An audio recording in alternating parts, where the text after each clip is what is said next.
Welcome to JNI today. ముందుగా headlines చూద్దాం. మధ్య బంగాళాఖాతంలో కొనసాగుతున్న వాయుగుండం ఇది మరింత బలపడి తుఫానుగా ఆపై తీవ్ర తుఫానుగా మారే అవకాశం. ఒరిస్సా, బెంగాల్ రాష్ట్రాల్లో భారీ వర్షాలు. ఏపీలో అత్యధిక ఉష్ణోగ్రతలు కొనసాగుతాయన్న IMD.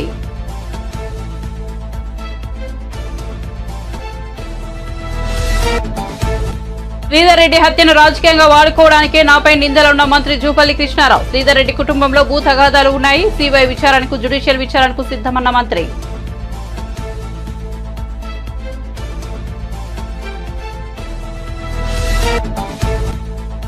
బ్లడ్ శాంపిల్ ఇద్దాం, దమ్ముంటే రావాలంటూ సోమిరెడ్డికి కాకాని సవాల్. రేవ్ పార్టీ దగ్గర తన కారు ఉందంటున్న సోమిరెడ్డి అది నా కారేనని నిరూపించగలరా అని డిమాండ్.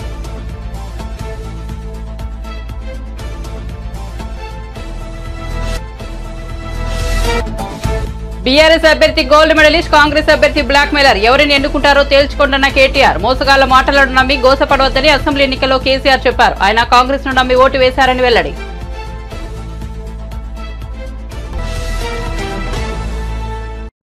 ఇక వార్త వివరాల్లోకి వెళ్తే టీడీపీ అధినేత Chandrababu union public service commission కి లేఖ రాశారు. IAS కన్ఫర్మేషన్ ప్రక్రియను వాయిదా వేయాలని కోరారు. ఇప్పుడు కన్ఫర్మేషన్ ప్రక్రియ చేపట్టడం ఎన్నికల నియమావళికి విరుద్ధమని స్పష్టం చేశారు. ఎన్నికల కోడ్ ఇంకా ముగియనందున ఇప్పుడు కన్ఫర్మేషన్ ప్రక్రియ సరికాదని చంద్రబాబు తన లేఖలో పేర్కొన్నారు. సీఎంఓలో ఉన్న వారికే పదోన్నతులు పరిమితం చేశారని ఆరోపించారు. కన్ఫర్మేషన్ జాబితా తయారీలో పారదర్శకత లేదని విమర్శించారు. IAS కన్ఫర్మేషన్ జాబితాను పునః పరిశీలించాలని చంద్రబాబు UPSCకి విజ్ఞప్తి చేశారు. కొత్త ప్రభుత్వం వచ్చే వరకు కన్ఫర్మేషన్ ప్రక్రియను వాయిదా వేయాలని కోరారు. బంగాళాఖాతంలో ఏర్పడిన అల్పపీడనం మరింత బలపడి వాయుగుండంగా మారింది. ప్రస్తుతం మధ్య బంగాళాఖాతంలో కేంద్రీకృతమై ఉన్న ఈ వాయుగుండం మరింత బలపడి తుఫానుగా మారనుందని భారత వాతావరణ సంస్థ వెల్లడించింది. తుఫానుగా మారితే దీనిని రెవాల్ అని పిలువనున్నారు. కాగా ఈ నెల 25వ తేదీ రాత్రికి తీవ్ర తుఫానుగా బలపడి పశ్చిమ బెంగాల్, బంగ్లాదేశ్ మధ్య తీరం దాటనుంది. దీని ప్రభావంతో ఈ నెల 25, 26 తేదీల్లో ఉత్తర ఒడిశా తీర ప్రాంత జిల్లాలో భారీ వర్షాలు కురిసే అవకాశం ఉంది. ఈ నెల 26, 27 తేదీల్లో పశ్చిమ బెంగాల్లోని తీర ప్రాంతాల్లో భారీ నుంచి అతి భారీ వర్షాలు కురుస్తాయని IMD పేర్కొంది. ఈ నెల 28 వరకు బెంగాల్లో వర్షాలు కొనసాగే అవకాశం ఉందని తెలిపింది. అదే సమయంలో ఏపీపై ఈ తుఫాన్ ప్రభావం ఏమాత్రం ఉండదని, రాష్ట్రంలో ఎండలు మండిపోతున్నాయని IMD స్పష్టం చేసింది. ఏపీలో వేడి గాలులు వీచే అవకాశం ఉందని IMD వివరించింది. రాష్ట్రంలోని చాలా ప్రాంతాల్లో అత్యధిక ఉష్ణోగ్రతలు నమోదవుతాయని వెల్లడించింది. తాను పొంగులేటి శ్రీనివాసరెడ్డి బీఆర్ఎస్ పై ఎప్పుడైతే తిరుగుబాటు చేశామో అప్పుడు ఆ పార్టీపై కోలుకోలని దెబ్బపడిందని, ఆ కోపంతో తనపై బీఆర్ఎస్ ఆరోపణలు చేస్తోందని మంత్రి జూపల్లి కృష్ణారావు అన్నారు. శ్రీధర్ రెడ్డి హత్యను రాజకీయంగా వాడుకోవడానికి తనపై అసత్య ప్రచారం చేస్తున్నారని మండిపడ్డారు. శుక్రవారం ఆయన మీడియాతో మాట్లాడుతూ మృతుడికి అనేక వివాదాల్లో ప్రమేయం ఉందన్నారు. ఈ హత్యపై పూర్తి వివరాలు తెలియకుండా తప్పుడు ఆరోపణలు సరికాదన్నారు. శ్రీధర్ రెడ్డి కుటుంబంలో భూ తగాదాలు ఉన్నాయని, ఆర్థిక లావాదేవీలు ఉన్నాయన్నారు. ఈ విషయం మండలంలో అందరికీ తెలుసునని చెప్పారు. కారణం ఏదైనా కావచ్చు, ఈ అంశంపై నిక్షిప్తపాతంగా విచారణ జరగాలని, దోషులకు శిక్ష పడాలన్నారు. ఎట్లయితే ఈ యొక్క గంట్రాపల్లి ఎట్లయితే ఆరోపణ చేసిన దానిపైన ఈ దేనిపల్లి ఇష్యూస్ బయటపడ్డాయి కదా, రేపు బయటపడుతుంది కదా, తెలుస్తుంది కదా, అప్పుడు మీ ముఖం ఎడబెట్టుకుంటారు. క్షమాపణ చెప్పాలంటున్నా. ఏదైతే ఆరోపణ చేసిండ్రో గంట్రాపల్లి ఇష్యూలో మీకు దమ్ము ధైర్యం ఉంటే ఇవన్నీ పంపిస్తారు. రేపే మీకంతా ఇంగ్లీష్ చాలా ఎక్కువ వస్తుంది కదా అని ఇంగ్లీష్ కాపీలను పంపిస్తా, చదువుకొని క్షమాపణ చెప్తావా మిస్టర్ కేటీఆర్, క్షమాపణ చెప్తావా మిస్టర్ ప్రవీణ్ కుమార్. బుద్ధి జ్ఞానం ఉండాలో మాట్లాడితే. చదువు గొప్ప కాదు, ఎంత గొప్ప చదివింది గొప్ప కాదు, ఎన్ని చదువులు చదివింది గొప్ప కాదు, ఎన్ని పదవులు గొప్ప లెక్క కాదు. సంస్కారం ఉండాల, జ్ఞానం ఉండాల, నిజాయితీగా మాట్లాడు ధైర్యం కావాల. నేను స్పష్టంగా మీరు ఇటువంటి ఆరోపణలు చేస్తే మరి గతంలో నా చరిత్ర మొత్తం రాష్ట్ర మొత్తానికి తెలుసు, మా నియోజకవర్గాల ప్రజలు ఇంకా బాగా తెలుసు. ఇండిపెండెంట్గా గెలిచిన, ఆరోపణగా గెలిచిన. ఇటువంటి తప్పుడు పనులు చేస్తే ప్రజలు ఊరుకుంటారా? ఆ మాత్రం జ్ఞానం లేదా? నేను అందుకని మీరేమన్నారు, సిబిఐ కాకపోతే జ్యుడిషియల్ ఎంక్వైరీ చేసుకోండి. అంత దూరం ఎందుకు? మీరందరూ పోండి, గ్రామంలో ప్రజల ముంగట చెప్పండి.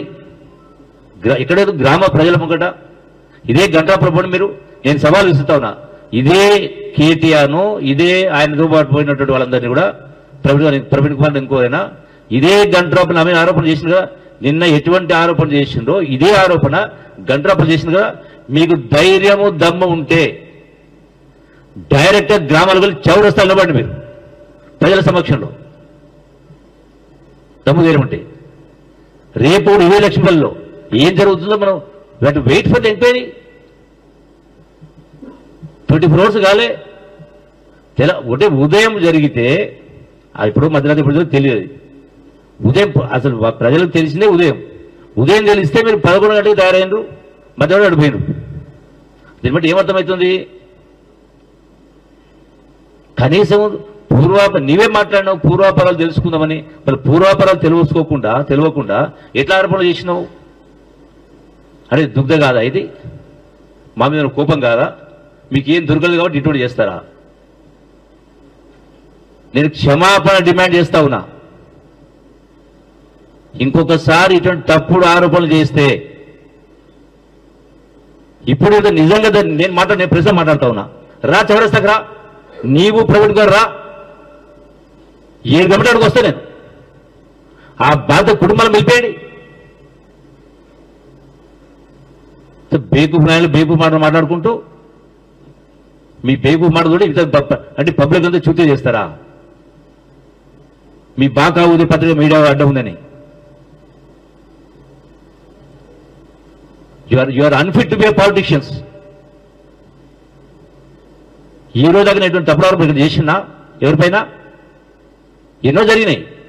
మీకు ఇంకో చెప్తా ఉన్నా, నేను రాజకీయం రాకముందుకు నాకంటే ముందున్నటువంటి సందర్భంలో చాలా గ్రామాల్లో 107 కేసులు ఉన్నాయి. పార్టీలో టీడీపీ నేత మాజీ మంత్రి సోమిరెడ్డి చంద్రమోహన్ రెడ్డికి వైసీపీ ఎంపీ కాకాని గోవర్ధన్ రెడ్డి సవాల్ విసిరారు. బెంగళూరు రేవ్ పార్టీ అంశంలో సోమిరెడ్డి చేసిన ఆరోపణలపై కాకాని శుక్రవారం మీడియాతో మాట్లాడారు. నీ బ్లడ్ శాంపిల్ నా బ్లడ్ శాంపిల్ ఇద్దాంరా అన్నారు. ఎవరు తాగుతారు డ్రగ్స్ తీసుకుంటారో తేలిపోతుందన్నారు.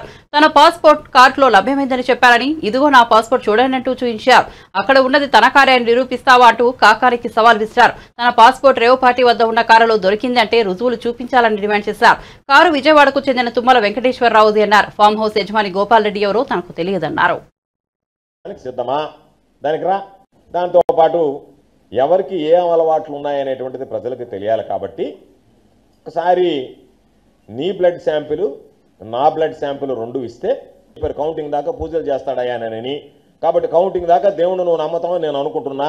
ఎక్కడన్నా దేవుడి దగ్గరికి వచ్చి అయ్యా నేను ప్యాక్ ఆడను, నాకు ప్యాక్ ఆట అలవాటు లేదు, కాబట్టి నేను క్లబ్బులకు బాను, నేను మందు కొట్టను, కాబట్టి నేను ఏమీ అలవాటు లేనటువంటి వాడిని నువ్వు ప్రమాణం చేయడానికి సిద్ధమా?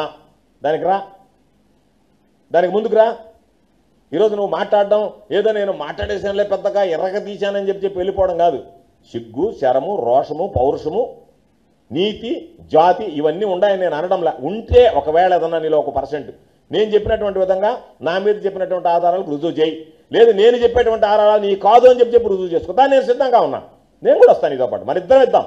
పబ్లిక్ రిప్రజెంటేటివ్గా ప్రజా జీవితంలో ఉన్నప్పుడు మన జీవితాలు తెరిచిన పుస్తకంలాగా ఉండాలి.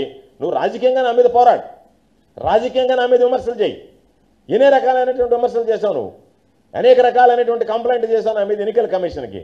అవి చెయ్యి, ఎందుకంటే రాజకీయాల భాగం. నువ్వు వ్యక్తిగత జీవితంలో ఒక వ్యక్తిగతంగా నా మీద మరక చల్లాలనో లేకపోతే నా మీద బురద చల్లాలనో నువ్వు చేసినటువంటి ప్రయోజనం, నువ్వు చేసినటువంటి ప్రయత్నం ఈరోజు తిప్పి ఆకాశం మీద ఉమ్మేస్తే నీ ముఖాన పడ్డట్టుగానే నిన్నే జనాలు చీకొట్టేటువంటి పరిస్థితి వచ్చిందా లేదా ఒక్కసారి జనంలోకి వెళ్ళి కనుక్కో. ఒక కారుకి ఒక డూప్లికేట్ సంబంధించినటువంటి జెరాక్స్ కాపీ అంటిస్తే దానికి సంబంధాలు అంటగట్టేటువంటి పరిస్థితికి నువ్వు దిగజారిపోతే ఇంకా నీ చీకటి కోణాలు చాలా ఉన్నాయి. వాటిని కూడా పోలీసుకి అప్పచెప్పి వాటిని కూడా వెరిఫై చేయమంటున్నాం. ఇదే విషయంలో దానికి సంబంధించినటువంటి ఏమేమి బయటకు వస్తాయనేటువంటిది కూడా ఒక అర్థం ఉంటుంది. ఎందుకంటే నన్ను గ్యాంగ్స్టర్ అన్నావు. నేను ఈరోజు చెప్తున్నా, రేడియం విగ్రహాలు అమ్మడానికి తిరిగినటువంటి వాడి, పురాతనమైనటువంటి పంచలోహ విగ్రహాలను అమ్మినటువంటి వాడి, విదేశాలకు అమ్మినటువంటి వాడి. నువ్వు గ్యాంగ్స్టర్ అంటే ఎవరిని అంటారు? స్మగ్లర్ అని ఎవరిని అంటారు? నీలాంటి వాడిని అంటారా, నాలాంటి వాడిని అంటారా? లేదు నేను రేడియం బొమ్మలు ఎత్తుకుని నా కారులో తిరగలేదని ప్రమాణం చేస్తావా? పని అదేని చెప్పు. నేను రేడియం బొమ్మలు కానీ మరొకటి కానీ ఆ విగ్రహాలతో నేను ఎప్పుడు డీల్ చేయలేదు, నేను మందు కొట్టలేదు, నేను ప్యాక్ ఆడలేదు, నాకు అలవాటు లేదు, నేను ఎక్కడ ఏ పరాయి స్త్రీలతో నాకు అక్రమ సంబంధాలు లేవు. ఇవన్నీ మాట్లాడగలవా? నీ బ్రతుకు నువ్వు చెప్పగలవా? నువ్వు సిద్ధంగా ఉన్నావా? నేను చెప్తున్నా నువ్వు తాగుబోతువి తిరుగుబోతువి అని చెప్తున్నా. కాబట్టి వ్యక్తిగతంగా మాట్లాడేటప్పుడు ఎప్పుడైనా సరే మన ఏదో అన్నాడు రా చూసుకుందామని. ఏంది చూసుకునేది? ఒక దెబ్బ కొడితే మొక్కాల దెబ్బ వేస్తే కాలు దెబ్బే సరిపోద్ది నీక. నువ్వేది మళ్ళీ చూసుకునేది? ఏమి చూసుకుందాం మనం? ఏమి చూసుకోవాలి నీతో? రా, ఎప్పుడో చెప్పు, ఎక్కడో చెప్పు. అదేమంటే రా చూసుకుంది. ఏం చూసుకునేది నువ్వు? దెబ్బ గట్టిగా కొడితే మొక్కాల దెబ్బ వేస్ట్ అయిపోయినా, వాడు అనవసరంగా కొట్టినట్టు అయిపోయినా, కాలు దెబ్బకే అతలా కొతలం అయిపోతావా? నువ్వేదేమంటే నేనేదో రా చూసుకుందాం అంటే ఏం చూసుకునేది? ఏం చూసుకుందాం? కాబట్టి నువ్వు దగ్గర ఏదన్నా ఉంటే ఊరికే అది ఇది మాట్లాడడం కాదు. నేను చెప్పా కొన్ని నీ మీద వాస్తవం, నేను చెప్పేది ఏది అబద్ధం కాదు. మీరు రాజకీయంగా మాట్లాడాలంటే రాజకీయంగా మాట్లాడుతున్నావు, వ్యక్తిగతంగా మాట్లాడావు కాబట్టి నీ రోజులాంటి లాడ్జీ బాగోతుందని చెప్పా. ఇవన్నీ పొంకాలు చెప్పుకుంటూ పోతే నీ చీకటి కొనాల గురించి సిమ్లాలో నువ్వు పావు ప్లేట్ బిర్యానీ తిని బిల్లు కట్టకుండా పోతే నేను సిమ్లా వాళ్ళు చుట్టుపట్టుకున్న నాయకు కొట్టిన దగ్గర నుంచి సిమ్లా హోటల్లో నీ చరిత్ర అంతా చెప్తా నేను. నీ చరిత్ర అంతా నెల్లూరు జిల్లాలో ఉండేటువంటి వాళ్ళందరికీ తెలుసు. ఎందుకంటే తమరితో ఉండేటువంటి వాళ్ళే, తమరితో గడిపినటువంటి వాళ్ళే తమరితో విభేదించి అయ్యా ఇదిగో ఈ బ్రతికిట్లాంటిదని చెప్పి పొంకాలుగా బయట చెప్పేటువంటి పరిస్థితి ఉంది. కాబట్టి నువ్వు ఏదైనా రాజకీయంగా ఎదుర్కొనేటువంటి దమ్ము, ధైర్యం, శక్తి ఉంటే రాజకీయంగా రాజకీయంగా ఎదుర్కొన్నావు. ఎందుకంటే దౌర్భాగ్యం ఈ రాజ్యాంగం కల్పించినటువంటి ప్రజాస్వామ్య వ్యవస్థలో ఎటువంటి వేదం మీదైనా పోటీ చేయాలా. రేవంత్ రెడ్డి ప్రభుత్వానికి 5 ఏళ్లు డోకాలేదని, ఎన్ని కుట్రలు చేసినా ముఖ్యమంత్రిని ఏమీ చేయలేరని టీపీసీసీ వర్కింగ్ ప్రెసిడెంట్ జగ్గారెడ్డి అన్నారు. శుక్రవారం ఆయన మీడియాతో మాట్లాడుతూ బీజేపీ నేతలు ప్రభుత్వాలను పడగొట్టడంలో ప్రొఫెసర్లోనే ఎద్దేవా చేశారు. 25 మంది బీఆర్ఎస్ ఎమ్మెల్యేలు కాంగ్రెస్ పార్టీలో చేరుతారని కేంద్ర మంత్రి కిషన్ రెడ్డి చేసిన వ్యాఖ్యలను తాను స్వాగతిస్తున్నానన్నారు. అందుకే బీజేపీ నుంచి కూడా 5 ఎమ్మెల్యేలు తమ పార్టీలో వస్తున్నారని వ్యాఖ్యానించారు. మాజీ మంత్రులు కేటీఆర్, హరీష్ రావులు ముఖ్యమంత్రిపై బురద జల్లుతున్నారని విమర్శించారు. కాంగ్రెస్ పార్టీకి రాజకీయంగా బీజేపీ, బీఆర్ఎస్ శత్రువులే అన్నారు.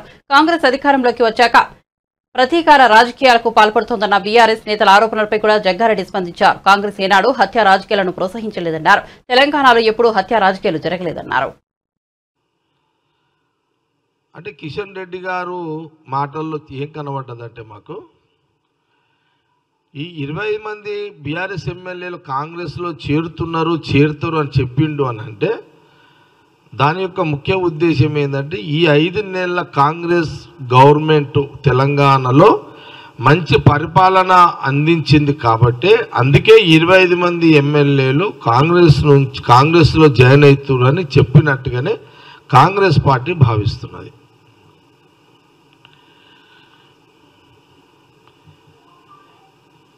ఇది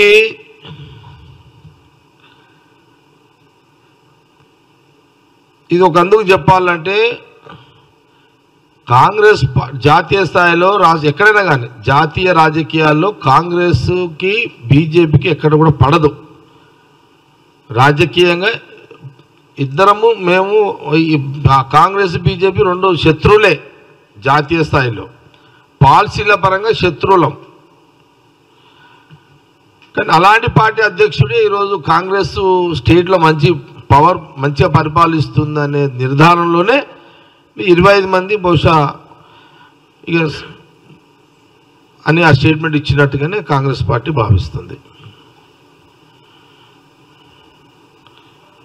సరే వాళ్ళ పార్టీలో 5 మంది ఉన్నోళ్ళు 8 మంది ఉన్నారనుకుంటా, అందులో ఒక 5 మంది కూడా బయటికి పోవచ్చు అనే ఒక ప్రచారం కూడా జరుగుతున్నది. కాకపోతే డైరెక్ట్గా బీజేపీ ఎమ్మెల్యేలు పోతారు అని కిషన్ రెడ్డి గారు అనలేరు కదా.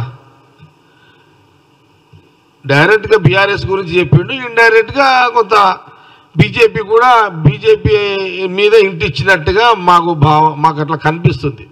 ఆయన యొక్క ప్రెస్ మీట్ యొక్క స్టేట్మెంట్ చూస్తే మాకు అట్లా కనిపిస్తుంది. ఎందుకంటే ఈరోజు నిన్న ఆల్ ఛానల్స్, ఈరోజు ఆల్ ప్రింట్ మీడియాలో లీడ్ అంతా కిషన్ రెడ్డి గారిదే ఉంది. కాంగ్రెస్లోకి 25 మంది బీఆర్ఎస్ ఎమ్మెల్యేలు అనేది లీడ్ ఉంది ఈరోజు. కాబట్టి చాలా నాకు సంతోషం అనిపించింది. కాంగ్రెస్ పార్టీ మాకు చాలా సంతోషం అనిపించింది. మమ్మల్ని ఎట్లా దెబ్బ కొట్టాలి అని అన్న లక్ష్మణ్ గారు కూడా చాలాసార్లు ఇచ్చారు స్టేట్మెంట్. ఈయన కూడా ఆ మధ్యలో కిషన్ రెడ్డి గారు, మన లక్ష్మణ్ గారు ఎంపీ గారు కూడా ఇచ్చారు. ఖచ్చితంగా ఏదో చేస్తాం, అది చేస్తాం, నక్కుతాం, గిరుకుతాం కాంగ్రెస్ గవర్నమెంట్ అని అన్నారు. కానీ సడన్గా ఇది ఒక స్టేట్మెంట్ రావడంతో నేను తెలంగాణ ప్రజలు కూడా హర్షిస్తారు దీని మీద తప్పకుండా. కాబట్టి దీన్ని స్వాగతిస్తూ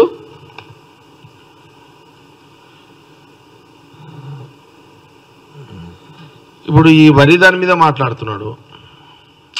కిషన్ రెడ్డి గారి ప్రాబ్లం ఏంటంటే అంటే చాలా సీనియర్ మోస్ట్ లీడరు, మనలో ఏం అనుమానం లేదు. కానీ వరి గురించి బహుశా అవగాహన లేకపోవచ్చు అంతే. వరి పంట మీద ధాన్యం మీద బహుశా కిషన్ రెడ్డి గారికి అవగాహన లేకనే కొంత స్టేట్మెంట్లు తప్పిదాలు వస్తేనే కొంత సవరణ చేసుకోవాలని కాంగ్రెస్ పార్టీ సలహా ఇస్తుంది కిషన్ రెడ్డి గారికి. అదే అసలు ధాన్యం ఒక ధర ఫిక్స్ చేసేదే కేంద్రం కదా. మోసగాళ్ల మాటలు నమ్మి గోసపడవద్దని అసెంబ్లీ ఎన్నికల్లో కేసీఆర్ చెప్పారు. ఆయన కాంగ్రెస్ కు నమ్మి ఓటు వేశారు. నేడు కాంగ్రెస్ పార్టీ వాళ్ళలో అన్ని వర్గాల ప్రజలు ఇబ్బంది పడుతున్నారని బీఆర్ఎస్ వర్కింగ్ ప్రెసిడెంట్ కేటీఆర్ అన్నారు. చోటుప్పల్ మండలం దామరి గ్రామంలోని బాలాజీ గార్డెన్లో నిర్వహించిన మునుగోడు ఎన్నికల నియోజకవర్గ పట్టభద్రుల ఎన్నికల సన్నాహక సమావేశంలో పాల్గొన్నారు. ఈ సందర్భంగా ఆయన మాట్లాడుతూ కాంగ్రెస్ కావాలన్నా కరెంటు కావాలన్నా అనే విషయంలో రైతులు, గీత కార్మికులు ఆలోచన చేయాలన్నారు.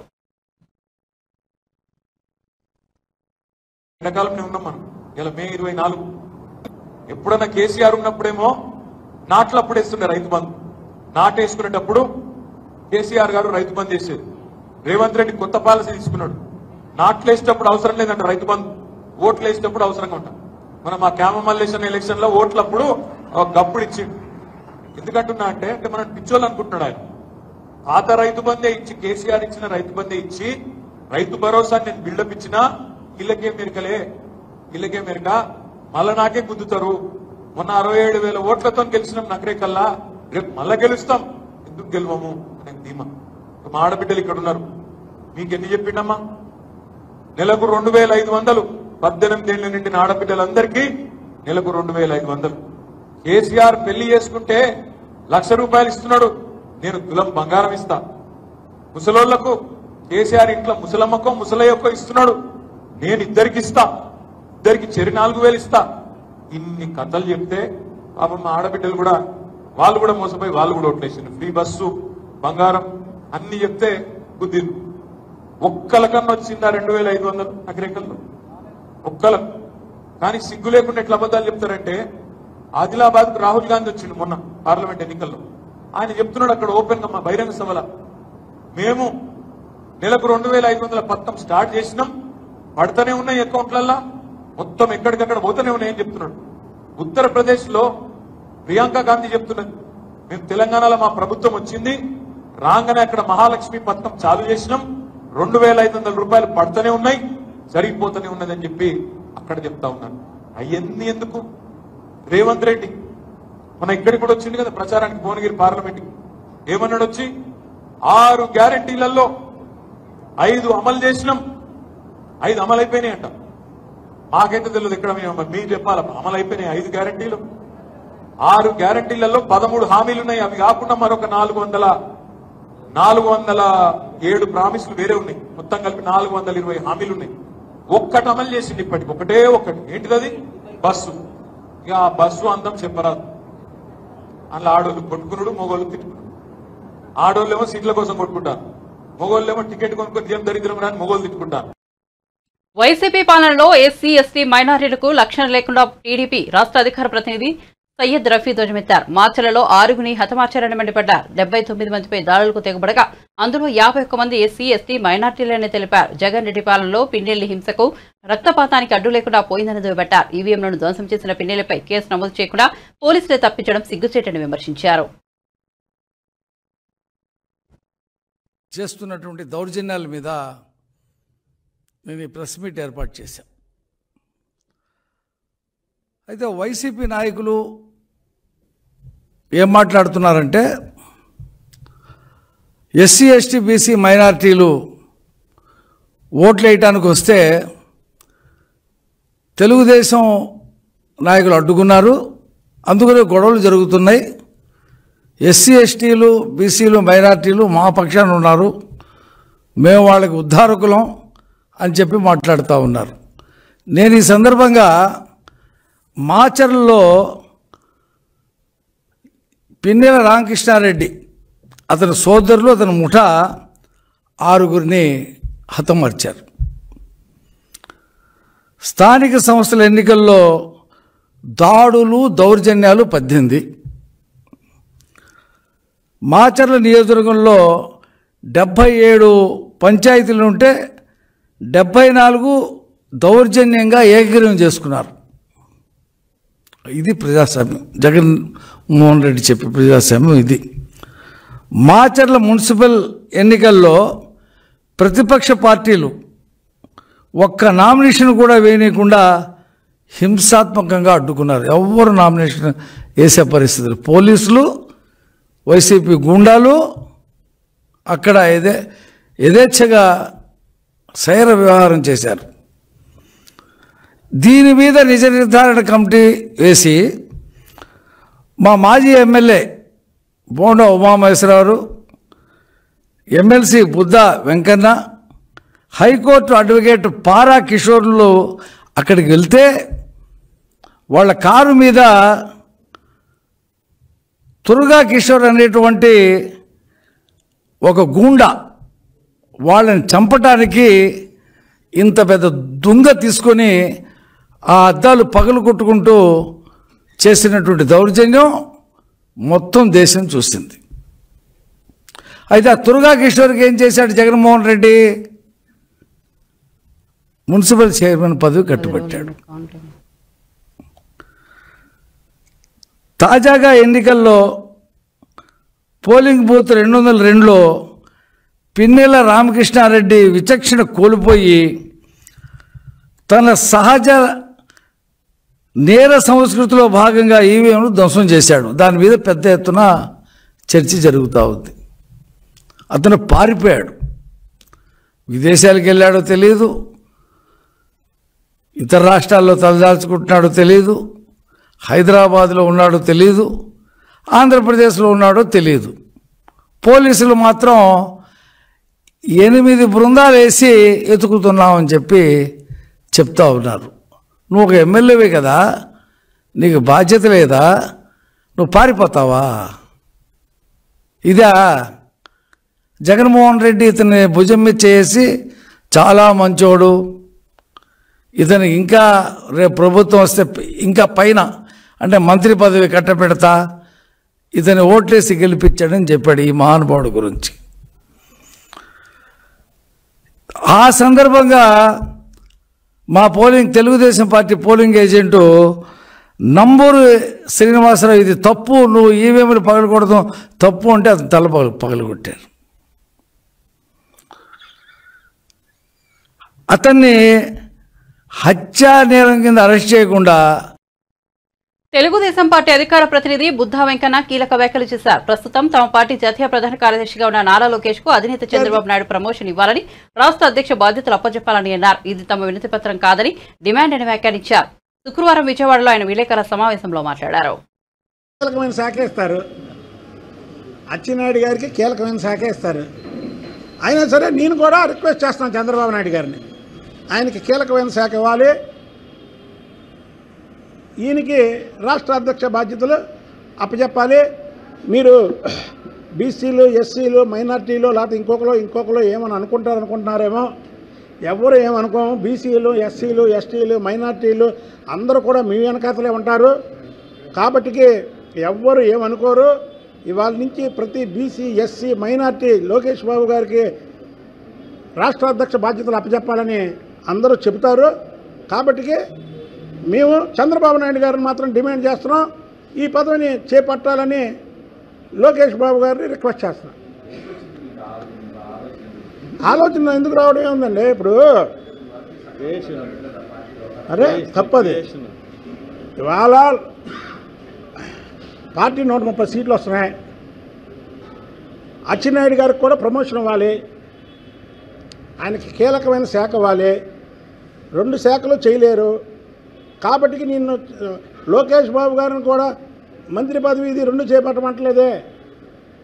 నేను పార్టీ అధ్యక్ష బాధ్యతల వరకే లోకేష్ బాబు గారిని చేయమన్నా. నేను చెప్పేది ఆయన పార్టీ అధ్యక్ష బాధ్యతలు చేపట్టాలి. ఆయన ముందు కార్యకర్తలకి లాభం జరగాలన్నా కార్యకర్తలు, ఎందుకంటే ఆయన కార్యకర్తలకు బాగా దగ్గర అయిపోయినటువంటి వ్యక్తి. చెప్పాక చంద్రబాబు గారు పేరు పెట్టి పిలిచే వ్యక్తులందరినీ కూడా ఆయన పేరు పెట్టి అన్నానో లేకపోతే బాబాయ్ అనో ఏదో ఒకటి తమ్ముడు అనో పిలుస్తారు. అలాగే లోకేష్ బాబుకి ఇంకా ఎక్కువ పర్సనల్ అటాచ్మెంట్ జరిగింది. కాబట్టి అచ్చెన్నాయుడు గారికి కీలకమైన శాఖ అప్పగించి అదే రోజు చరిత్రలో చంద్రబాబు నాయుడు గారు ముఖ్యమంత్రిగా, లోకేష్ బాబు గారు అధ్యక్షుడిగా, అది కూడా ఒకే రోజు జరగాలని మేమైతే చంద్రబాబు గారిని డిమాండ్ చేస్తున్నాం. ఎందుకంటే జాతీయ తెలుగుదేశం పార్టీ అధ్యక్షులు కాబట్టి ఆయన్ని డిమాండ్ చేస్తున్నాం.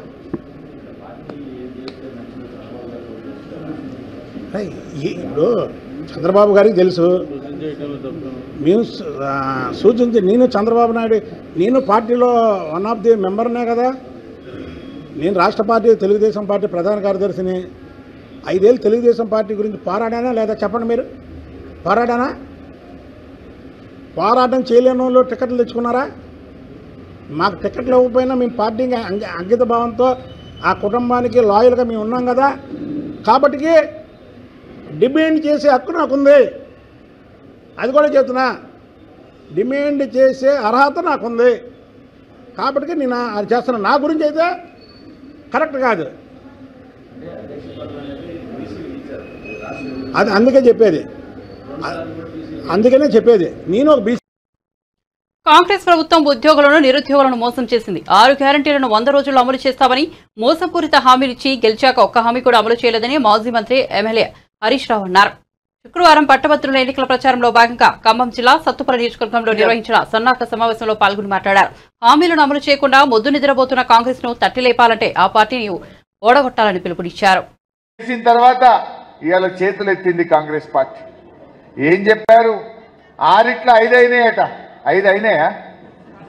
6 5 అమలైనాయి అంటున్నాడు రేవంత్ రెడ్డి. అయినాయే? మీరే చెప్పాలి. మొదటి హామీ మహిళలకు మహాలక్ష్మి కింద 2500 వచ్చినాయా? వచ్చినాయి. పేదలందరికీ ఇండ్లు వచ్చినాయా? ఒక్కటి కూడా అమలు కాలే. అందరినీ మోసం చేశారు.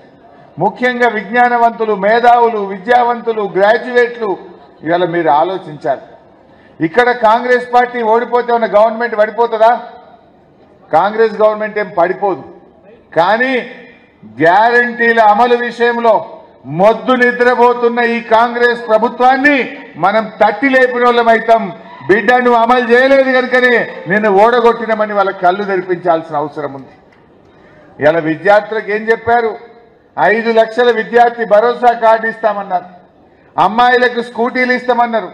భరోసా కార్డు లేదు, స్కూటీ ముచ్చట లేదు. నిరుద్యోగ యువతకు ఏం చెప్పారు? 4000 నిరుద్యోగ భృతి ఇస్తామన్నారు. అంతేకాదు నిరుద్యోగులకు మెగా డిఎస్సి ఇస్తాం, 2 లక్షల ఉద్యోగాలు నింపుతాం, ₹1 ఫీజు లేకుండా మీరు దరఖాస్తులు పెట్టచ్చు అన్నారు. ఒక్కటన్నా అమలైందా? ఇంట్లో ఇలా ఒక్క ఉద్యోగ నోటిఫికేషన్ ఇచ్చారా? వాళ్ళు ఏం చెప్పారు? నిరుద్యోగులకు 2 లక్షల ఉద్యోగాల జాబ్ క్యాలెండర్ ఇస్తామన్నారు. 6 నెలలైనా ఏమైంది మీ జాబ్ క్యాలెండర్ అని అడుగుతా ఉన్నా. 6 నెలల్లో జాబ్ క్యాలెండర్ ఎందుకు ఇవ్వలేదో ఇవాళ కాంగ్రెస్ పార్టీ సమాధానం చెప్పాల్సిన అవసరం ఉంది. మొన్న మేము అసెంబ్లీలో అడిగినాం, నిరుద్యోగ భృతి ఇస్తామన్నారు కదా, ఎప్పటి నుంచి ఇస్తారు అని అడిగినాం. ఎప్పటి నుంచి ప్రారంభమైద్దని అడిగాం. మీ జిల్లా మంత్రి, ఉప ముఖ్యమంత్రిగా ఉన్న భట్టి గారు లేచి అంటాడు, మేము ఎలక్షన్లల్లా నిరుద్యోగ భృతి ఇస్తామని మాట ఇయ్యలేదు అంటాడు. ఇచ్చిందా లేదా? రాహుల్ గాంధీతో చెప్పించారు, ప్రియాంక గాంధీతో చెప్పి. బులెటిన్ ముగించే ముందు హెడ్లైన్స్ మరోసారి చూద్దాం. మధ్య బంగాళాఖాతంలో కొనసాగుతున్న వాయుగుండం ఇది మరింత బలపడి తుఫానుగా, ఆపై తీవ్ర తుఫానుగా మారే అవకాశం. ఒడిశా, బెంగాల్ రాష్ట్రాల్లో భారీ వర్షాలు. ఏపీలో అత్యధిక ఉష్ణోగ్రతలు కొనసాగుతాయన్న ఐఎండీ.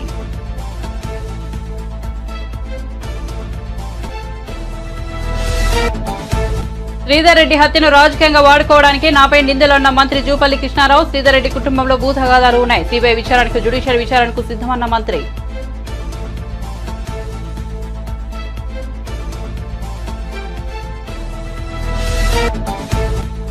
బ్లడ్ శాంపిల్ ఇద్దాం, దమ్ముంటే రావాలంటూ సోమిరెడ్డికి కాకాని సవాల్. రేవ్ పార్టీ దగ్గర తన కారు ఉందంటున్న సోమిరెడ్డి, అది నా కారేనని నిరూపించగలవా అని డిమాండ్.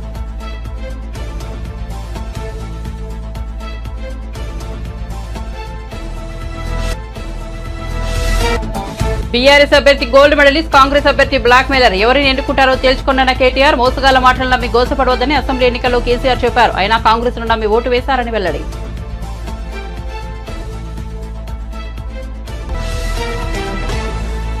మరిన్ని అప్డేట్స్ కోసం చూస్తూనే ఉండండి జై టుడే.